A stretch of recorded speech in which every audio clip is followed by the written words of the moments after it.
कहानी है कातिलों की और दुनिया के सबसे खतरनाक कातिल एक ही ट्रेन में सवार होते हैं और ये सारे के सारे कातिल एक ही चीज के पीछे हैं। इसीलिए जब इनका एक दूसरे से सामना होता है तब इस ट्रेन में सिर्फ और सिर्फ तबाही होती है। कहानी की शुरुआत होती है और हमारे सामने टोक्यो का दृश्य आता है और यहीं पर हम यूची नाम के एक आदमी को देखते हैं जिसका बेटा अभी हॉस्पिटल में है और वो अपनी आखिरी सांसें ले रहा है। इसीलिए यूची बहुत ही ज्यादा परेशान है क्योंकि उसके बच्चे को किसी ने छत से धक्का दे दिया था। इसीलिए यूची बहुत ही ज्यादा गुस्से में है। तभी यहाँ पर उसके पिता आते हैं जिसे सारे लोग द एल्डर कहते हैं, लेकिन अब एल्डर यहाँ पे गुस्सा होने लगता है यूची पे और कहते हैं कि अगर तुम्हारा बच्चा आज यहाँ पे है तब उसके जिम्मेदार तुम खुद हो क्योंकि तुम अपने बेटे की सुरक्षा नहीं कर सके। इसीलिए इन बातों को सुनने के बाद अब यूची और भी ज्यादा गुस्सा हो जाता है और वो अपनी बंदूक बाहर निकालता है और निश्चय करता है कि वो अपने बेटे का बदला लेगा। तभी शहर के दूसरी तरफ हमें कातिल को देखते हैं जिसका निकनेम है लेडी बग और लेडी बग अभी मारिया से बात कर रहा होता है जो उसकी हैंडलर है और वो उसे एक नया मिशन देती है और बताती है कि उसे एक बुलेट ट्रेन में जाना है और उसी ट्रेन के अंदर एक ब्रीफकेस है और लेडी बग को उसी को हासिल करना है और लेडी बग भी इस काम के लिए मान जाता है। लेकिन यहाँ पर हमें एक और बात पता लगती है कि पहले इस मिशन पे वो किसी और को भेज रहे थे जिसका नाम था कार्वर, लेकिन वो बीमार हो गया इसीलिए अब ये लोग लेडी बग को भेज रहे हैं। फिर जब लेडी बग रास्ते से जा रहा होता है तभी वो यूची से टकरा जाता है और यहीं पर उसकी टिकट गिर जाती है और उसके साथ साथ उसके लॉकर की चाबी भी। फिर वो पहुंचता है अपने लॉकर के पास, तब वो देखता है कि चाबी गायब है, लेकिन लेडी बग लॉकर खोलने में माहिर है इसीलिए वो लॉकर को खोल देता है और अपनी जरूरत की सारी चीजें ले लेता है। लेकिन यहाँ पर एक बंदूक भी है, लेकिन लेडी बग को बंदूक से नफरत है इसीलिए वो बंदूक नहीं लेता और जल्दी ही पहुंचता है बुलेट ट्रेन में। तब जब उसे टिकट मांगा जाता है तब उसे पता लगता है कि उसका टिकट कहीं गिर चुका है, लेकिन उसे याद है कि उसके पास अभी तक टिकट की रिसीट है इसीलिए वो रिसीट दिखा देता है और अंदर चला जाता है। तभी यहाँ पे यूची आता है और उसे यहाँ पे एक संदेश मिलता है उस कातिल के बारे में, इसीलिए वो जाता है कातिल के सीट पे। तब वो देखता है कि यहाँ पे एक मासूम सी बच्ची बैठी हुई है, इसीलिए उसे लगता है कि उसने कोई गलती कर दी है। फिर वो इस लड़की से माफी मांगने लगता है। तभी वो लड़की से बेहोश कर देती है और हमें पता लगता है कि इस लड़की का नाम है प्रिंस और ये अपनी इसी मासूमियत का फायदा उठा करके लोगों का शिकार करती है।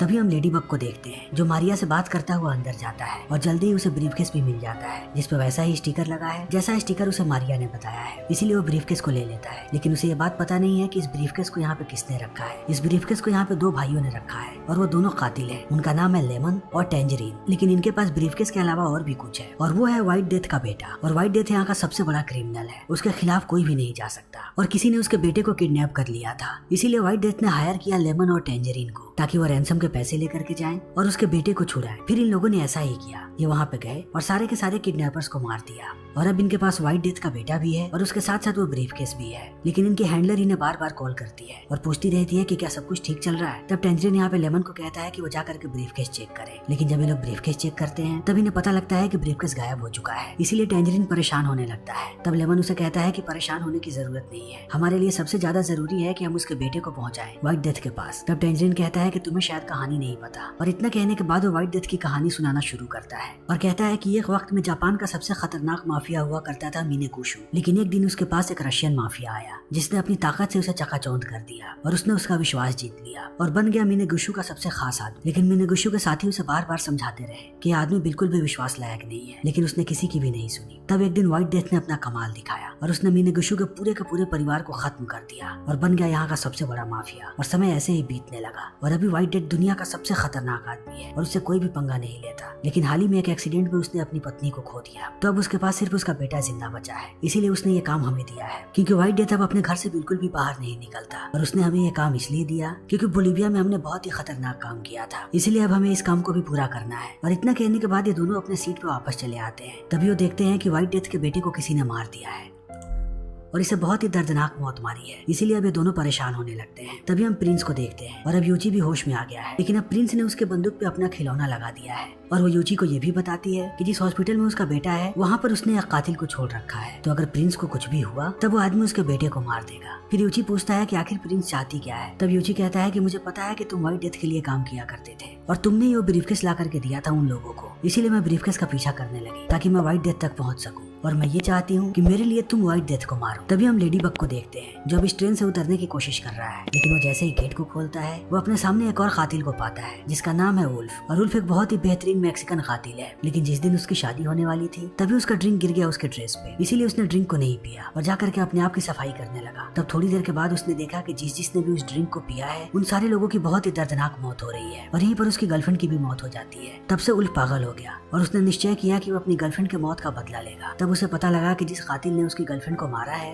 वो इसी ट्रेन पे है। इसीलिए अब उल्फ को लगता है कि लेडी बग ही वो कातिल है, इसीलिए वो लेडी बग पे हमला कर देता है और ये दोनों लड़ने लगते हैं और इनके बीच घमासान लड़ाई होने लगती है। लेकिन लेडी बग समझ नहीं पा रहा है कि उल्फ उसे क्यों मारना चाहता है, लेकिन उल्फ यहाँ पे कैसे भी खात्मा करना चाहता है लेडी बग का। फिर वो चाकू फेंक के मारता है लेडी बग को। तब वो अपने सामने ब्रीफकेस ले आता है, फिर चाकू ब्रीफकेस पे बाउंस करती है और वापस जाकर के लग जाती है उल्फ को और यहीं पे उल्फ का काम तमाम हो जाता है। तभी हम लेमन और टैंजरीन को देखते हैं जिन्होंने व्हाइट डेथ के बेटे की सफाई कर दी है और उसके शरीर पे अब कोई खून नहीं लगा और उसकी आंखों को छुपाने के लिए उन लोगों ने चश्मा लगा दिया है ताकि किसी को भी पता न लगे कि इसकी मौत हो चुकी है। लेकिन अब ये दोनों बाहर निकल रहे हैं ताकि ये ब्रीफकेस को हासिल कर सके। तभी ये ट्रेन जाकर के एक स्टेशन पे रुक जाती है और लेमन और टैंजरीन दोनों जाकर के गेट पे खड़े हो जाते हैं सबको देखने के लिए कि कौन कौन नीचे उतर रहा है ताकि जो भी ब्रीफकेस के साथ उतरेगा वो लोग उसे पकड़ लेंगे। तभी लेडी बग उतरने की कोशिश करता है लेकिन वो लेमन को देख लेता है और वो सारा माजरा समझ जाता है क्योंकि थोड़े समय पहले लेमन ने उसे मारने की कोशिश की थी, इसीलिए वो जानता है कि लेमन कौन है। फिर वो ट्रेन के अंदर भागने लगता है। तभी एक जोकर उसका ब्रीफकेस छीनने की कोशिश करता है लेकिन लेडी बग उसे एक पंच मारता है और नीचे गिरा देता है। फिर वो जाता है उल्फ के पास क्योंकि लेडी बग का फोन टूट चुका है, इसीलिए उल्फ का फोन लेता है और कॉल करता है मारिया को और मारिया को पूरी बात बताता है। तब मारिया कहती है कि उसकी बातों में सच्चाई थी। जब वो शादी कर रहा था तब वहाँ पे कोई कातिल आया था उसके बॉस को मारने के लिए, लेकिन सारे लोग वहाँ पे मारे गए और तुम भी उस पार्टी में मौजूद थे और गलती से तुमने ही उल्फ का ड्रिंक गिरा दिया था, इसीलिए उल्फ जिंदा बच गया। लेकिन लेडी बग को पता है कि उसने वहाँ के लोगों को नहीं मारा था, इसीलिए वो आगे बढ़ रहा होता है। तभी उसकी नजर पड़ती है टैंजरीन पे और वो छुप जाता है और टैंजरीन भी उसे देख लेता है लेकिन उसे उस पर शक नहीं होता। लेकिन अब लेडी बग ने उस ब्रीफकेस को छुपा दिया है। तभी टैंजरीन पहुंचता है प्रिंस के पास और उससे पूछता है कि क्या उसने कोई ब्रीफकेस देखा है और फिर वो ब्रीफकेस को डिस्क्राइब करता है। तब प्रिंस यहाँ पे हुलिया बता देती है लेडी बग का क्योंकि उसने ब्रीफकेस के साथ उसे देखा था, इसीलिए अब टैंजरीन ये सारी चीजें डिस्क्राइब करके भेजता है लेमन को। तभी लेमन के सामने आकर के बैठ जाता है यहाँ पे लेडी बग और कहता है कि वो ब्रीफकेस मेरे पास है और मैं वो ब्रीफकेस तुम लोगों को दे दूंगा, लेकिन बदले में तुम लोग मुझे यहाँ से जाने दोगे। तब लेमन भी इस बात के लिए मान जाता है, लेकिन लेमन कहता है कि मैं उसके लिए तो तुम्हें जिंदा छोड़ सकता हूँ, लेकिन तुमने यहाँ पे एक कत्ल किया है, उसके लिए तुम्हें मरना पड़ेगा। तब इस बात को सुनने के बाद लेडी बग को लगता है कि ये लोग उल्फ के बारे में बात कर रहे हैं, लेकिन लेमन यहाँ पे व्हाइट डेथ के बेटे के बारे में बात कर रहा होता है, इसीलिए दोनों लड़ने लगते हैं। लेकिन लेडी बग यहाँ पे लेमन को बेहोश कर देता है, फिर वो उसके पानी में नींद की दवाई मिला देता है। तभी उसकी नजर पड़ती है व्हाइट डेथ के बेटे पे और उसकी आंखें देखने के बाद उसे याद आता है कि जैसी मौत इसकी हुई है वैसी ही मौत मैक्सिको में हुई थी जब उल्फ की शादी हो रही थी, इसीलिए वो समझ जाता है कि वो कातिल यहाँ पर भी मौजूद है। फिर वो लेमन का फोन लेता है और कॉल करता है मारिया और कहता है कि यहाँ पर वो कातिल भी मौजूद है जिसने मैक्सिको में सबको मारा था। इसीलिए अब लेडी बग आगे जाता है और वो दरवाजे को ब्लॉक करने लगता है। इसी बीच एक पिंजरे में उसे एक सांप नजर आता है। तभी हम सांप की कहानी देखते हैं कि थोड़े समय पहले ये सांप चिड़ियाघर से भागा हुआ है, लेकिन ये बहुत ही जहरीला सांप है। ये जिसे भी काटता है या इसका जहर जिसके भी शरीर में जाता है उसकी इंस्टेंट मृत्यु हो जाती है और जितने भी लोगों की मैक्सिको में मौत हुई थी वो इसी के जहर से हुई थी और उसके साथ साथ व्हाइट डेथ के बेटे की भी मौत इसी के जहर से हुई है। तभी हम टैंजरीन को देखते हैं जो पहुंचता है लेमन के पास और वो देखता है कि लेमन बेहोश हो चुका है, इसीलिए वो अपनी बंदूक निकालता है और पूरे ट्रेन में ढूंढने लगता है लेडी बग को। तभी लेडी बग यहाँ पे कंडक्टर को देख लेता है और वो जानता है कि उसके पास सिर्फ रिसीट है, इसीलिए वो छुपने लगता है। फिर वो अपने सामने एक पैसेंजर को पाता है और उसे पैसों का लालच देता है और कहता है कि हमें अपने कपड़े बदल लेने चाहिए, इसीलिए दोनों कपड़े बदल लेते हैं। तभी यहाँ पे टैंजरीन आ जाता है और वो उस पैसेंजर से बातचीत करने लगता है और लेडी बग को मौका मिल जाता है यहाँ से भागने का। तभी हम प्रिंस को देखते हैं और अब वो पहुंच जाती है ब्रीफकेस के पास और उसे लेकर के जाती है वॉशरूम में। तभी यूची का फोन बजता है और वो जैसे ही फोन उठाता है वो अपने पिता की आवाज सुनता है और उन्हें पूरी सच्चाई बता देता है कि वो अभी ट्रेन में है और वो अपने बेटे का बदला लेने आया है। तब इस बात को सुनने के बाद एल्डर बहुत ही ज्यादा गुस्सा होते हैं, लेकिन अब प्रिंस फोन काट देती है और वो यूची को कहती है कि तुम बाथरूम में ही रहोगे और इस ब्रीफकेस के सारे कॉम्बिनेशंस को ट्राई करोगे। और इतना कहने के बाद वो बाहर निकलती है और वो यूची के फोन को भी फेंक देती है। तभी टैंजरीन यहाँ पे लेमन को होश में लाने लगता है। तब लेमन उसे सारी पॉसिबिलिटीज बताता है और कहता है कि लेडी बग ने नहीं मारा व्हाइट डेथ के बेटे को, यहाँ पर कोई और भी कातिल है। तभी टैंजरीन का फोन बजता है और उसे बताया जाता है कि उन्हें अब अगले स्टेशन पर ही उतरना है व्हाइट डेथ के बेटे को लेकर के, इन्हें कियोटो तक नहीं जाना है। इसीलिए दोनों दिमाग लगाते हैं और अगले स्टेशन पर सिर्फ टैंजरीन बाहर आता है और कहता है कि मैं किसी पर भी भरोसा नहीं करता, इसीलिए मैं यहाँ पर पैकेज को डिलीवर नहीं करूंगा। तब वो कहते हैं कि हमें व्हाइट डेथ के बेटे को देखना है। तभी हम लेमन को देखते हैं जो व्हाइट डेथ के बेटे के पीछे है और वो उसका हाथ हिला रहा है और सबको लगता है कि व्हाइट डेथ का बेटा जिंदा है, इसीलिए अब टैंजरीन अंदर आ जाता है और इन्हें थोड़ा और समय मिल जाता है। लेकिन अब इन्हें कैसे भी कातिल और ब्रीफकेस को ढूंढना है। फिर टैंजरीन यहाँ पे लेमन को अपनी बंदूक देता है। तभी प्रिंस आती है व्हाइट डेथ के बेटे के पास और जब वो देखती है कि वो मर चुका है तब वो उसके मुंह पे थूकती है और यहाँ से निकल पड़ती है और जाती है बाथरूम में यूची के पास। तब तक उसने ब्रीफकेस को खोल दिया है, लेकिन प्रिंस को पैसों में कोई भी रुचि नहीं है, इसीलिए अंदर वो एक बॉम्ब लगा देती है ताकि व्हाइट डेथ जैसे ही इस ब्रीफकेस को खोले उसकी मौत हो जाए। और उसके साथ साथ उसने यूची के बंदूक पर भी एक बॉम्ब लगा रखा है कि वो जैसे ही गोली चलाएगा उसकी भी मौत हो जाएगी। तभी हम लेडी बग को देखते हैं जो मारिया से बात बात कर रहा होता है और वो उसे बताती है कि एक सर्जन था जो सारे के सारे गैंगस्टर्स का इलाज करता था, लेकिन उसकी भी मौत वैसे ही हुई जैसे मैक्सिको में लोगों की मौत हुई, यानी उसी कातिल ने उसे भी मारा है। तो अगर तुम उस कातिल को ढूंढ लो और जुड़वा भाइयों को सौंप दो तब वो कहीं तुम्हारा पीछा छोड़ देंगे। फिर इन बातों को सुनने के बाद लेडी बग जैसे ही बाहर आता है वो अपने सामने टैंजरीन को पाता है, क्योंकि लेडी बग के पास लेमन का फोन है और टैंजरीन उसे ट्रेस कर रहा था। इसीलिए अब इन दोनों के बीच लड़ाई होने लगती है और बहुत देर तक ये दोनों लड़ते रहते हैं। तभी टैंजरीन का फोन बजता है और ये दोनों बैठ जाते हैं। फिर टैंजरीन को पता लगता है कि व्हाइट डेथ के लोग उसे कॉल कर रहे हैं और अगर अगले स्टेशन पे ये लोग नहीं उतरे तब ये लोग पूरे के पूरे ट्रेन को उड़ा देंगे। इसीलिए अब टैंजरीन सोच में पड़ जाता है। फिर लेडी बग उसे एक आइडिया देता है और कहता है कि किसी ने लेमन को नहीं देखा है, इसीलिए मैं लेमन बन करके तुम्हारे साथ चल सकता हूँ। और टैंजरीन भी मान जाता है। फिर ये लोग अगले स्टेशन पे नीचे उतरते हैं, लेकिन इनके पास वो वाला ब्रीफकेस नहीं है, इसीलिए ये लोग एक दूसरा ब्रीफकेस लेकर के जाते हैं। लेकिन गलती से वो ब्रीफकेस खुल जाता है और यहाँ के लोगों को पता लग जाता है कि ये लोग बेवकूफ बना रहे हैं, इसीलिए वो लोग इन पे हमला कर देते हैं। लेकिन ऐन वक्त पे ये लोग ट्रेन के अंदर चले आते हैं। तभी हम लेमन को देखते हैं जो यूची और प्रिंस को पकड़ लेता है, लेकिन प्रिंस यहाँ पे फिर से चाल चलने लगती है और लेमन भी उसके बातों में आ जाता है और वो यूची को गोली मार देता है। फिर वो यूची को लेकर के जाता है बाथरूम में, लेकिन यहाँ पर वो जब प्रिंस से बात करता है तब उसे समझ में आ जाता है कि असली कातिल प्रिंस ही है। लेकिन लेमन ने वो वाला पानी पी लिया था जिसमें लेडी बग ने नींद की दवाई मिलाई थी, इसलिए अब लेमन बेहोश होकर के नीचे गिर जाता है। तब प्रिंस अपनी बंदूक बाहर निकालती है और वो गोली मार देती है लेमन को। लेकिन अब लेडी बग जानता है कि टैंजरीन उसके ही पीछे है, इसीलिए वो उसे किक मारता है और टैंजरीन जाकर के बाहर गिरता है और ट्रेन का दरवाजा भी बंद हो जाता है। लेकिन टैंजरीन इतनी आसानी से पीछा नहीं छोड़ने वाला, इसीलिए वो भागता है और कूद जाता है ट्रेन पे। फिर कांच तोड़ करके वो अंदर चला जाता है। तब तक लेडी बग आगे जा चुका है और अब उसे यहाँ पे यूची का फोन मिल जाता है, लेकिन उसे याद है कि उसने ब्रीफकेस कहाँ पे छुपाया था, इसीलिए वो पहुंचता है किचन में और ब्रीफकेस को ले लेता है और उल्फ की बॉडी चेक करने लगता है। तब उसे यहाँ पे एक लिफाफा मिलता है जिसमें हॉर्नेट की तस्वीर है और यही वो कातिल है जिसने मैक्सिको में सबको मारा था। और अभी लेडी बग उसकी तस्वीर देख ही रहा होता है, तभी यहाँ पे हॉर्नेट चली आती है और इन दोनों के बीच लड़ाई होने लगती है। फिर बहुत देर तक ये दोनों ऐसे ही लड़ते रहते हैं और हॉर्नेट बताती है कि उसे वो सारे पैसे चाहिए जो ब्रीफकेस में है, क्योंकि वही उसकी फी है। जिसने उसे काम दिया था उसने कहा कि वो ब्रीफकेस तुम्हारा है। लेकिन इसी समय लड़ते हुए एक इंजेक्शन जाकर के घुस जाता है यहाँ पे लेडी बग के हाथ में, जिसमें वही जहर है। फिर लेडी बग अपना दिमाग लगाता है और वही इंजेक्शन वो लगा देता है हॉर्नेट को। फिर हॉर्नेट जैसे ही एंटीडोट बाहर निकालती है, लेडी बग उसे अपने गर्दन में इंजेक्ट कर लेता है। फिर हॉर्नेट की यहाँ पे मौत हो जाती है, वो भी तड़प तड़प के मरती है। तभी हम टैंजरीन को देखते हैं जिसे अपने भाई की डेड बॉडी मिलती है। फिर वो पूरे तरीके से टूट जाता है और अपना नेकलेस बाहर निकालता है और लेमन के गले में पहना देता है और उसकी बंदूक लेकर के निकल पड़ता है बदला लेने के लिए। तभी उसके पास कॉल आता है व्हाइट डेथ का,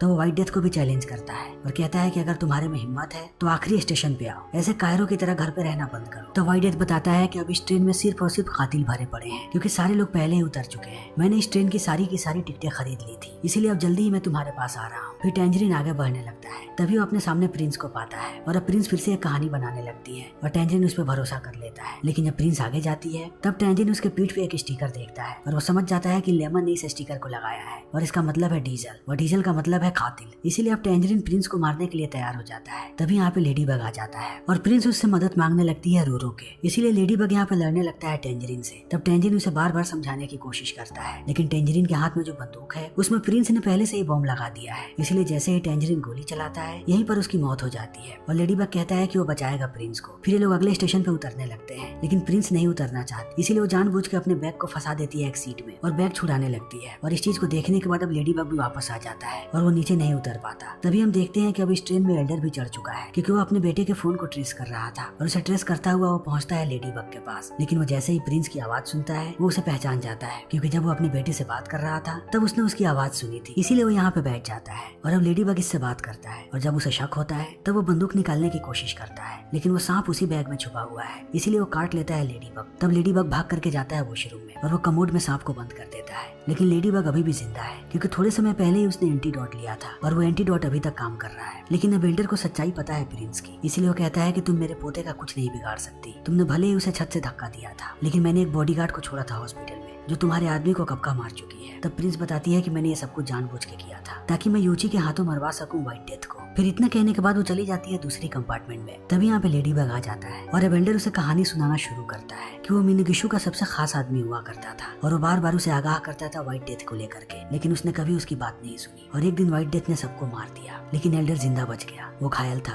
लेकिन फिर भी जिंदा था। लेकिन जैसे ही वो अपने घर पहुंचा उसने देखा कि उसकी पत्नी मर चुकी है, लेकिन उसका बेटा अभी भी जिंदा था। इसीलिए एल्डर यहाँ से दूर चला गया और वो प्लानिंग करने लगा व्हाइट डेथ को मारने की, लेकिन बार बार व्हाइट डेथ बचता आया। लेकिन आज उसे पता है कि व्हाइट डेथ उसे कहाँ मिलेगा। देगा, इसीलिए एल्डर उसका खात्मा करने आया है। फिर वो लेडी बग को उसका साथ देने के लिए कहता है और वो भी मान जाता है। तब लेडी बग उसे लेकर के जाता है वॉशरूम में, जहाँ एल्डर देखता है कि उसका बेटा अभी भी जिंदा है क्योंकि गोली से ज्यादा नुकसान नहीं हुआ है। तभी हम देखते हैं कि लेमन भी अभी भी जिंदा है क्योंकि उसने बुलेट प्रूफ वेस्ट पहना था। लेकिन जैसे ही लेमन अपने गले में अपने भाई के नेकलेस को देखता है, वो समझ जाता है कि उसकी मौत हो चुकी है, इसीलिए वो जाता है अपने भाई के पास और कहता है कि वो उसका बदला जरूर लेगा। लेकिन वहाँ से आने के बाद वो अब लड़ने लगता है यहाँ पे यूची से। तब लेडी बग उसे समझाने की कोशिश करता है और एल्डर इन सबको कहता है कि हमें मिल के काम करना चाहिए, तभी हम व्हाइट डेथ को मार पाएंगे। इसीलिए लोग एक साथ काम करने लगते हैं और क्योटो स्टेशन आ जाता है। तब लेडी बग बाहर निकलता है और वो ब्रीफकेस इन्हें दे देता है, लेकिन वो सारे लोगों को उलझाने लगता है। तभी व्हाइट डेथ जाता है ट्रेन के अंदर। तब उसके सामने आती है प्रिंस। फिर हमें पता लगता है कि प्रिंस व्हाइट डेथ की बेटी है, लेकिन व्हाइट डेथ को हमेशा से बेटा चाहिए था, इसीलिए उसने प्रिंस को कभी भी तवज्जो नहीं दी। तब प्रिंस ने अपना नाम लड़कों जैसा रख लिया और वो अपने आप को कातिल बनाने लगी और वो अपने भाई से भी नफरत करती है क्योंकि उसे व्हाइट डेथ का पूरा अटेंशन मिलता था क्योंकि वो एक लड़का है, इसीलिए उसे खुशी हुई कि उसका भाई मर गया। लेकिन अब व्हाइट डेथ यहाँ पे प्रिंस की बंदूक छीन लेता है। तभी हम लेमन को देखते हैं जो पहुंच गया है कंट्रोल रूम में और अब वो इस बुलेट ट्रेन को चलाने वाला है। तभी व्हाइट डेथ पहुंचता है लेडी बग के पास और वो अपनी पूरी थ्योरी बताता है कि इस ट्रेन पे जितने भी कातिल सवार थे उन सबको उसने ही हायर किया था अपनी पत्नी के मौत का बदला लेने के लिए। फिर वो एक एक करके सबके बारे में बताता है कि उसने लेमन और टैंजरीन को इसलिए हायर किया था क्योंकि उन लोगों ने बोलिविया में बहुत सारे लोगों को मारा था और उसमें व्हाइट डेथ के ग्रुप के बहुत सारे लोग शामिल थे। इसीलिए मैं बोलिविया जाने लगा और उस गाड़ी में मेरी पत्नी गई जिस गाड़ी से मैं जाने वाला था और उसका एक्सीडेंट नहीं हुआ था, उसे एक कातिल ने मारा था। लेकिन फिर भी मेरी पत्नी की जान बच जाती अगर वो सर्जन जिंदा होता जिसे हॉर्नेट ने मार दिया था और मैंने ही अपने बेटे को मरवाया क्योंकि वो बार बार फंसता रहता था और उस दिन मेरी पत्नी उसे ही बचाने जा रही थी और उसे जिसने मारा था वो तुम थे। और व्हाइट डेथ यहाँ पे लेडी बग को कातिल समझ रहा है क्योंकि उसे लगता है कि इसका नाम कार्वर है, लेकिन उसे पता नहीं है कि कार्वर बीमार था, इसीलिए उसकी जगह पे यहाँ पे लेडी बग आया था। इसीलिए अब लेडी बग समझाने लगता है व्हाइट डेथ को। तभी उसके आदमी ब्रीफकेस को खोल देते हैं और यहाँ पे एक बहुत ही बड़ा ब्लास्ट होता है जिससे सारे लोग ट्रेन के अंदर चले जाते हैं। इसीलिए अब हर जगह लड़ाई होने लगती है और एल्डर जाकर के लड़ने लगता है व्हाइट डेथ से और इनके बीच बहुत देर तक घमासान लड़ाई होती है। लेकिन जब व्हाइट डेथ एल्डर को मारने वाला होता है तभी यहाँ पे यूची आ जाता है और वो बोतल फेंक के मारता है व्हाइट डेथ को, जिससे वो रुक जाता है और इस चीज का फायदा उठा करके एल्डर उसे मार देता है। लेकिन अभी ट्रेन बहुत ही तेजी से चल रही है और लेमन को पता नहीं कि ट्रेन को कैसे रोकना है, इसीलिए लेडी बग उसकी मदद करने लगता है। तभी ये लोग यहाँ पे एक और कातिल को देखते हैं। तब लेमन उसे लेकर के चलती ट्रेन से नीचे कूद जाता है और लेडी बग यहाँ के सारे वायर्स को काट देता है, इसीलिए ट्रेन रुक जाती है और जाकर के क्रैश कर जाती है गाँव में। लेकिन अभी भी ये तीनों लोग जिंदा है, लेडी बग, एल्डर और यूची। तभी लेडी बग के सामने यहाँ पे व्हाइट डेथ आ जाता है और हमें पता लगता है कि वो भी जिंदा है, लेकिन अब उसके पास वही बंदूक है जिसपे प्रिंस ने बॉम्ब लगाया था, इसीलिए वो जैसे ही गोली चलाता है यहाँ पर व्हाइट डेथ की भी मौत हो जाती है। तभी इनके सामने आ जाती है प्रिंस और कहती है कि वो आखिरी चिराग है व्हाइट डेथ की, इसीलिए वो इन तीनों को मारने की कोशिश करती है। तभी ये गाड़ी आकर के उसे उड़ा देता है और हमें पता लगता है कि थोड़ी देर पहले जब लेमन नीचे कूदा था तब वो पानी में गिरा था और उसके बाद उसने उस कातिल को मारा और एक गाड़ी में सवार होकर के पहुंचा गाँव और जैसे ही उसने प्रिंस को देखा उसने उसे कुचल दिया और अपने भाई का बदला ले लिया। फिर अब एल्डर और यूची भी यहाँ से चले जाते हैं। तभी यहाँ पर आकर के एक गाड़ी रुकती है और उस गाड़ी से मारिया बाहर आती है, जिसे देखने के बाद अब लेडी बग उस पर लट्टू हो जाता है। तभी एक पूरा का पूरा खंबा गिर जाता है यहाँ पे मारिया के गाड़ी पे और मारिया कहती है कि यही है लेडी बग का बैड लक, इसीलिए लोग यहाँ से पैदल ही निकल जाते हैं और इसी के साथ ये फिल्म यहीं पे खत्म हो जाती है। तो दोस्तों हमारी आज की ये वीडियो यहीं पे खत्म हो। अगर आपको हमारी ये वीडियो पसंद आई हो तो इसे लाइक करें, शेयर करें और चैनल को सब्सक्राइब करें।